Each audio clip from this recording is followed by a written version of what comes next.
Palalawigin na raw ng Department of Transportation ng hanggang 5 taon ang validity ng rehistro ng mga bagong sasakyan.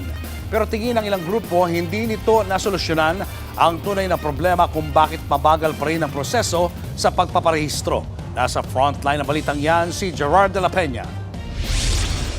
Nagmadali pa raw na umalis si Kim para makapag-renew ng rehistro ng motorsiklo sa LTO. Pero pagdating niya doon, kulang daw ang dala niyang papeles. Ngayon, nagpunta na ako, may kulang pa palang ng inspection. Kala ko itong papel ko is for diretso na. Yung pala may isa pang inspection for ownership talaga. Ayun po, mahirap po talaga ang hassle sa akin, pabalik-balik.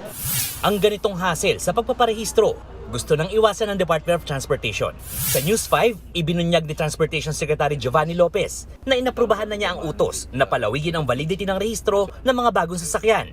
Kung ngayon, 3 taon, may 5 taon na. Sakop nito ang lahat ng bagong sasakyan, mapapribado, pampubliko at maging mga motorsiklo. Ayon sa mga opisyal ng LTO, ngayon ay 3 taon na exempted sa pagbabayad ng yearly car registration ang mga bagong sasakyan. Ibig sabihin lang nito ay 3 taon na in advance ng mga may-ari ng sasakyan, yung ibinabayad nila sa LTO. Kung may mapatupad yung bagong pulisiya, lalabas na 5 taon ang advance ng mga may-ari ng sasakyan sa LTO.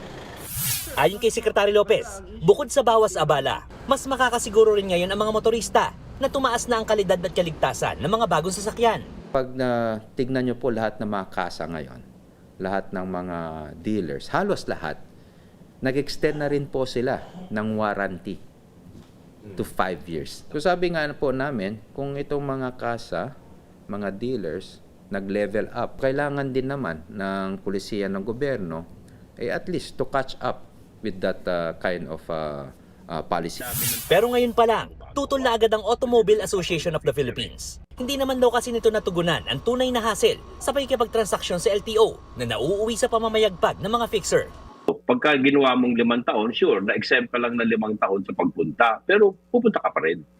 So yung underlying issue hindi nasagot.